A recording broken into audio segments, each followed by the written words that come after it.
How did the current boundary between Uganda and Kenya come about? Who was responsible for deciding this, and under what circumstances?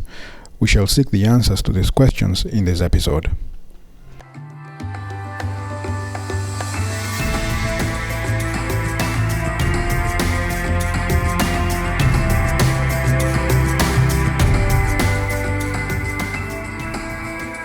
The story begins in 1889, when the British and the Germans were racing to see who between the two would get to Uganda first. It's a complex story, but the outcome was that Frederick Lugard, on behalf of the British company active in the region, which was called the IBEA, signed a treaty with Kabaka Mwanga on December 26, 1890, which defined the geographical limits of the covered territory. The definition in the treaty was very simple. It simply said, in quotes, Kingdom of Buganda and all tributary states, close quotes. So the geographical limits as defined there were very vague. The treaty itself is interesting. We see on the side of the IBEA the signature of a remarkable Somali called Duala Idris, about whom we shall come back in a future episode. We also see on the last page the signatures of the high-ranking officials in Uganda, like the Katikiro. After that, the company tried to establish presence in what is now Uganda, but in this they failed, and within a few months, discussions began on how to leave Uganda altogether and remain near the coast, that is between Mombasa and Uganda. To study the situation and advise on the best course of action, a British Foreign Office official was sent to Buganda in 1893. His recommendation was that the imperial government in London should take over the entire territory. It said, his recommendation stated, in quotes, include the whole sphere in Zanzibar Protectorate and should take over the treaties made by the company with the different tribes all over the sphere, close quotes. So this recommendation from him did not specify the area that was covered in the recommendation. He raised the Union Jack in March 1893, and from that day on, Buganda officially became a British protectorate. Before leaving Buganda in May, he signed a new treaty with Kabaka Mwanga, which defined the treaty again, and it said the treaty covered the territory known as, in quotes, the Kingdom of Uganda and its dependencies, close quotes. At no time during that period did Mwanga's power extend anywhere beyond Busoga towards the east. In other communication, the same commissioner recommended that the eastern boundaries of Uganda should be, open quotes, neighboring countries as far as the eastern border of Kavirondo, close quotes. It is important to note that during all this time, the focus of the European powers was Buganda, and not the region in what we now call Kenya. When you look at the communication by the British Foreign Office officials during this period, the region between Buganda and the coast is simply referred to in a very general way, and there is no effort even to give it a name. In one of the documents, as an example, they described it as this way. The country lying between Lake Victoria and the east coast is valuable chiefly as being the road to Uganda, close quotes. When the new treaty was published in the London Gazette on June 18, 1894, it was stated that this protectorate comprises the territory known as Uganda proper and bounded by the territories known as Usoga, Unyoro, Ankoli, and the Rakai district, close quotes. Meanwhile, the IBEA company lived on for a short while after leaving Uganda. And during that period, after leaving Uganda, their farthest station inland was at Dagoretti, which is near Nairobi today.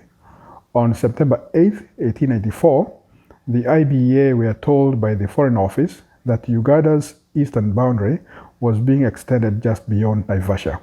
So at that time, the British Foreign Office who had taken over Uganda, and they were telling the company that they are extending their eastern boundary just beyond Naivasha. This was the basis upon which Idi Amin would claim in 1976 that the region between Busia and Lake Naivasha belonged to Uganda. As we can see in this map here, it's a sketch map from the British Foreign Office showing the extent of Uganda's eastern boundary. And as we can see, it runs from near Lake Bagadi all the way up north, and it goes around Lake Naivasha. Between 1894 and 1902, because both colonies were under the same European power, that is Buganda and British East Africa, or what is now Kenya, there was no urgency to demarcate the boundary, and so it remained undefined on the ground. The need to define the boundary would be driven by other factors. So between those 2 years, 1894 and 1902, the line that we see here, the yellow line, was the only definition between the two protectorates. But this line had not been demarcated on the ground. In July 1895, the IBEA company collapsed for good, and the region between Uganda and the coast was also taken over by the British Foreign Office. On July 15, 1895, the London Gazette defined the western extent of this region, which is now Kenya, as that, in quotes, lying between the protectorate of Uganda and the coast, and between the river Juba and the northern frontier of the German sphere, close quotes. In 1889, yet another special commissioner called Harry Johnston was sent to look into other problems in Uganda and recommend on the best solution for them. The key recommendation he gave in February 1900 was the union of both Uganda and what is now Kenya into a single colony or single protectorate with headquarters at Londiani. This was selected because of the climate and the central location. So the recommendation from Harry Johnston was to do away with the border entirely. This recommendation, however, was not received warmly, and instead, an idea that had been floating around in the Foreign Office to move Uganda's eastern boundaries westwards gained traction. In November 1901, the Foreign Secretary made it official, and he said, in quotes, "The moving of the frontier is definitely decided, and they should arrange their estimates accordingly," close quotes. What he meant there is that the colonial governments locally, in what is now Kenya and what is now Uganda, should know that the boundary was being adjusted, and they should arrange their future estimates accordingly. Charles Eliot and Frederick Jackson, Charles Eliot was from what is now Kenya, Frederick Jackson was from what is now Uganda, met at Joro and agreed on the rough outline of the new boundary. This was modified by the sub-commissioner for Uganda's Eastern Province, who was called Charles Hobley, who recommended that the new line should follow geographical features for part of the way and to follow language and ethnic boundaries the rest of the way. As we see here in the initial sketch by Hobley, the proposed boundary line ran from Lake Victoria all the way to the peak of Mount Elgon, and from there it was supposed to run along the Takwa River. Frederick Jackson, from the Uganda side, thought that Mount Elgon should be left entirely in Uganda. And after much discussion, the Foreign Office decided to leave the northern section undefined for the time being. Frederick Jackson thought that Mount Elgon should be left entirely in Uganda.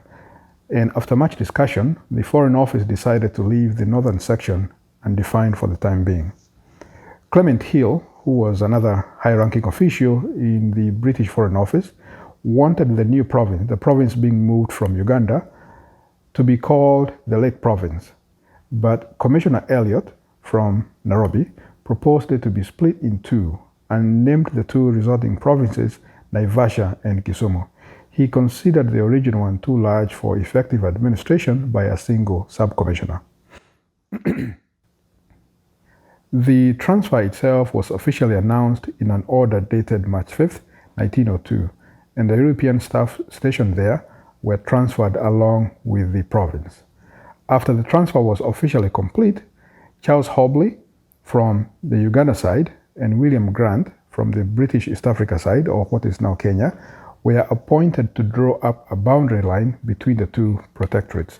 So what had happened previously was simply the decision being made that the boundary would be moved. So these two gentlemen were in charge of drawing up the line on the ground. Because the two evidently got along well, it is perhaps not a surprise that the line they proposed was along the same lines as Hobley's proposal from the previous year, and they submitted the report on July 25, 1902. It is instructive to note that the two boundary commissioners decided to limit their work between Lake Victoria and the Mount Elgon, or the headwaters of the River Takwel.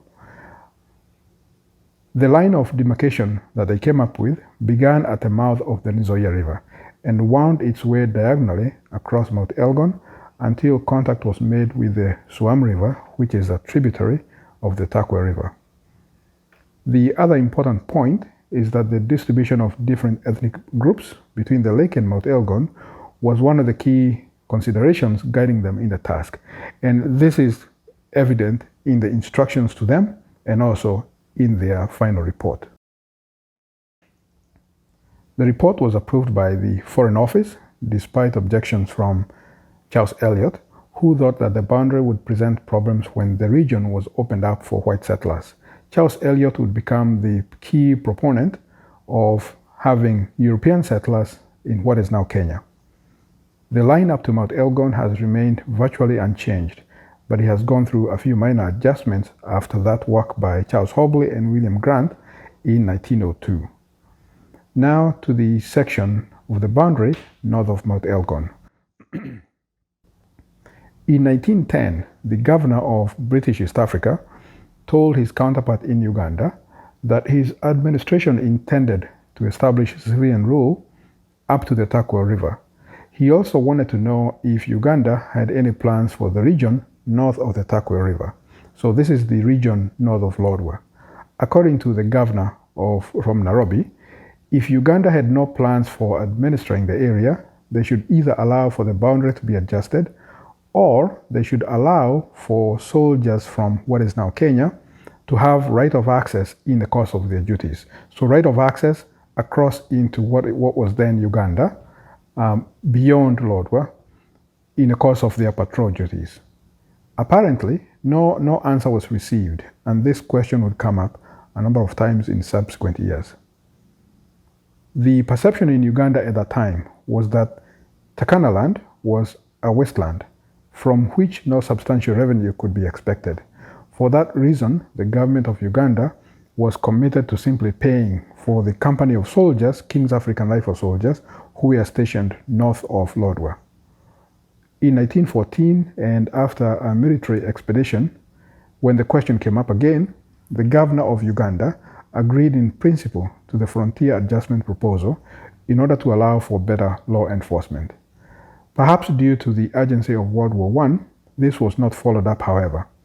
But in 1919, when the war was over, the governors of Kenya and British East Africa held a conference about this. They agreed that the region north of the Takwel River would be provisionally administered by the East Africa Protectorate, meaning the British East Africa, or what is now Kenya, with assistance from soldiers from Uganda.